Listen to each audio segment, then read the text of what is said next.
अस्सलाम वालेकुम दोस्तों, कैसे हैं आप लोग। उम्मीद है खैरियत से होंगे। आज की इस वीडियो में हम आपको सिखाने वाले हैं कि विंटर सूट जो होते हैं कढ़ाई वाले, उनको आप कैसे कटिंग कर सकते हैं। एक तो वैसे प्रिंटेड सूट होते हैं, उनकी कटिंग का तरीका हम पहले भी आपके साथ बहुत बार शेयर कर चुके हैं, लेकिन मज़ीद आप जिन पे कढ़ाई की होती है और प्रिंटेड भी होते हैं, उनकी कटिंग कैसे की जा सकती है वो तरीका आज हम आपको बताएंगे इस वीडियो में। बस आपने इतना करना है कि वीडियो को आपने मुकम्मल देखना है, आपने इसे स्किप नहीं करना दरमियान से। ऐसा ना हो कि कुछ ना कुछ आप छोड़ दें और स्किप हो जाए, फिर आपको उसकी समझ ना आए। तो आपने इस चीज़ को मद्देनज़र रखते हुए पूरी वीडियो को देखना है, ताकि आपकी कोई भी चीज़ स्किप ना हो और आपको इसकी अच्छे से समझ भी आ जाए। तो चलिए अब हम शुरू करते हैं इसकी कटाई। इसका मेरे पास जो है वो पिछला हिस्सा जो है वो भी प्रिंटेड है, और जो फ्रंट है वो प्रिंटेड भी है, और उसके ऊपर कढ़ाई भी की हुई है। तो हम सबसे पहले इसे वैसे ही सेट कर लेते हैं जैसे आमतौर पे कमीज़ को सेट करके कटिंग करते हैं, यानी 4 लेयर्स में। बैक साइड को डबल करेंगे और फ्रंट साइड को भी डबल करेंगे। लेकिन फ्रंट साइड को डबल करते हुए आपने ये ख्याल रखना है, जो कढ़ाई वाला गला वगैरह किया हुआ तो उसका आपने ये देखना है कि गला जो है वो दोनों साइड से बराबर है। ऐसा ना हो कि गला फिर बाद में, क्योंकि इस तरह फिर आपका गला जो है वो बाद में टेढ़ा बनेगा। अगर टेढ़ा रख के आप कटिंग करेंगे तो उसकी जो फिर बाद में आप बनाएंगे तो वो भी टेढ़ा होगा। मेरे पास जो कमीज़ है उसका जो तीरा है वो 18 इंच है, ठीक है। आपने जो लंबाई वगैरह या चौड़ाई या तीरे वगैरह की पैमाइश रखनी है अपनी कमीज़ की, वो आपने अपने हिसाब से रखनी है, क्योंकि ऐसा भी हो सकता है कि मैं जिस साइज़ में कमीज़ कटिंग कर रही हूँ आपको इससे मतलब कम साइज़ में करनी हो, या आप इससे ज़्यादा साइज़ में करना चाह रहे हो। तो ऐसे हालात में आप सिर्फ़ और सिर्फ अपनी पैमाइश का जो है जायज़ा लेंगे, जो पैमाइश आपने रखनी होगी। मैं वैसे आपको तरीका बता रही हूँ, तो तरीका यही होगा, आप कोई भी कमीज़ हो इसी तरह उसकी पैमाइश करेंगे, चाहे वो छोटी हो बड़ी हो जिस भी साइज़ में हो, आप उसकी इसी तरह से पैमाइश करेंगे। पैमाइश करने के बाद आप इसी तरह से ही उसकी कटिंग करेंगे। आपने इंची टेप से या फिर कमीज़ की मदद से इस तरह से उसके साइडों के निशान लगा के कटिंग कर लेनी है। और आपके सामने ये कमीज़ देख सकते हैं मुकम्मल तौर पे हमने कटिंग कर दी है। अब आपने देखा कि कितनी आसानी से ये कटिंग हो गई है, कोई मुश्किल नहीं है। कमीज़ की कटाई मुश्किल नहीं, कढ़ाई वाला है तो आपने बस उसे सेट करते हुए इस बात का ख्याल रखना होता है कि आपकी कढ़ाई जो है वो गले की वो बराबर आए, इधर उधर ना हो। वो ना हो एक साइड आपकी कहीं जा रही हो दूसरी कहीं, तो फिर इस तरह आपका गला टेढ़ा बनता है। गले की तरफ आपने तवज्जो देनी है। और अगर इसी तरह बॉर्डर पे भी कढ़ाई हुई हो तो आपने जो दामन का बॉर्डर होता है उसको भी ऐसे बराबर रखना होता है।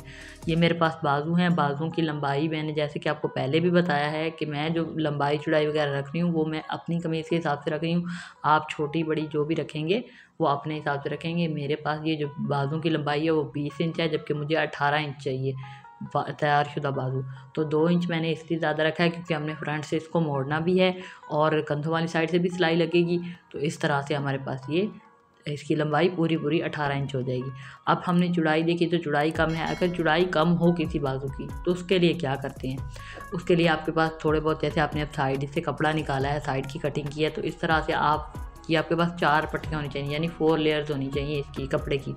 और जितनी आपको लग रहा है कि आपका बाजू यहाँ से आगे तंग हो रहा है, फॉर एग्जांपल अब फ्रंट से तो तंग नहीं है, लेकिन अगर आपका बाजू कोनी से आगे तंग हो रहा है तो आप उस जगह पे इस तरह से जोड़ भी लगा सकते हैं। जोड़ लगाने का ये फ़ायदा होता है कि आपका बाजू की चौड़ाई भी पूरी हो जाती है और आपका जो है ना सूट भी ख़राब नहीं होता। इस तरह से आप बाजुओं की चौड़ाई अपने हिसाब से रख के उसकी कटिंग कर लेंगे। ये हमारे पास इसकी बाजुओं की भी कटिंग हो गई है। अब आपने देखा है कि कितनी आसानी से हमने बाजुओं का जोड़ लगा के उसको भी पूरा करी, क्योंकि जो बने बनाए सूट लेते हैं उसमें अक्सर यही होता है, बाजुओं की या चौड़ाई कम हो जाती है या फिर इस तरह से गले उनके टेढ़े होते हैं, कुछ ना कुछ प्रॉब्लम्स आ जाते हैं। तो आपने इस तरह से उनको सॉल्व कर लेना है, परेशान नहीं होना। अब ये मेरे पास ट्राउज़र का कपड़ा है। ट्राउज़र के कपड़े क्या करना है, हमने उसी तरह फोल्ड करना है जैसे हम शलवार की कटिंग के लिए करते हैं या ट्राउज़र की कटिंग। अब ट्राउज़र की कटिंग करनी हो या शलवार की, कपड़ा रखने का तरीका यही होता है, आपने उसे 4 तहों में ही तह लगा के रखना होता है, उसका कोई और तरीका नहीं होता। तो आप इस तरह से उसे रख लेंगे। हाँ, अलबत्ता ट्राउज़र की और शलवार की कटाई में फ़र्क ज़रूर होता है, वो अब आप देख लेंगे। ट्राउज़र की कटाई का तरीका मैंने पहले वीडियोस में जो है वो शेयर किया हुआ है। मज़ीद इसके जो ट्राउज़र है वो मैं कैसे कटिंग कर रही हूँ वो आप देख सकते हैं। इसका बल्कि शलवार है इसकी, ट्राउज़र नहीं है। तो इस तरह आपने फरमाइश कर लेनी सबसे पहले पांचे की, कि आपने पांचा कितना रखना है। मैं अपने हिसाब से रख रही हूँ, आपने अपने हिसाब से ही रखना है पांचा। जो आप पांचा रखेंगे इसका, उसके बाद आपने थोड़ा सा कपड़ा ज़्यादा रख लेना है। जैसे कि मैंने आपको पहले बताया कि सिलाई में कपड़ा हम देते हैं तो 1 इंच कपड़ा ज़्यादा रखा जाता है। यानी अगर आपने 5 या 10 इंच रखना है या 15 इंच रखना है तो आप 15 की बजाय 16 रखेंगे ताकि 1 इंच सिलाई में आ जाए। इस तरह से फिर इसे फोल्ड करते हुए आपने कटाई को कुछ इस रुख से करना है जैसे आपको वीडियो में दिखाया जा रहा है। आप देख सकते हैं कि हमने कटाई कैसे की है। इस तरह से आपने इसकी कटाई करके और शलवार को मुकम्मल कर लेना। देख सकते हैं आप शलवार में भी जोड़ लगाया गया है, जोड़ी सिल लगाया क्योंकि शलवार की चौड़ाई भी कम थी। इस तरह बने बनाए जब सूट लिए जाते हैं तो उनमें चौड़ाई का मसला आता है। उम्मीद करते हैं आपको हमारी आज की वीडियो पसंद आई होगी। अगर पसंद आई है तो इसे लाइक और शेयर ज़रूर कीजिएगा ताकि इससे दूसरों को भी फ़ायदा हासिल हो, वो भी आसानी से कटाई का तरीका सीख सकें। मज़ीद इस तरह के आइडियाज़ देखने के लिए हमारे चैनल को सब्सक्राइब कर लीजिएगा ताकि हमारी हर नई आने वाली वीडियो की नोटिफिकेशन आपको मिलती रहे और आप इस तरह से फ़ायदा हासिल करते रहें। और इस तरह के कटिंग आइडियाज़ और स्टिचिंग आइडियाज़ भी आपको आसानी से हमारे चैनल पे मिल जाएंगे। जल्द मिलेंगे ऐसी ही एक और इन्फॉर्मेटिव वीडियो के साथ। तब तक के लिए अल्लाह हाफिज़।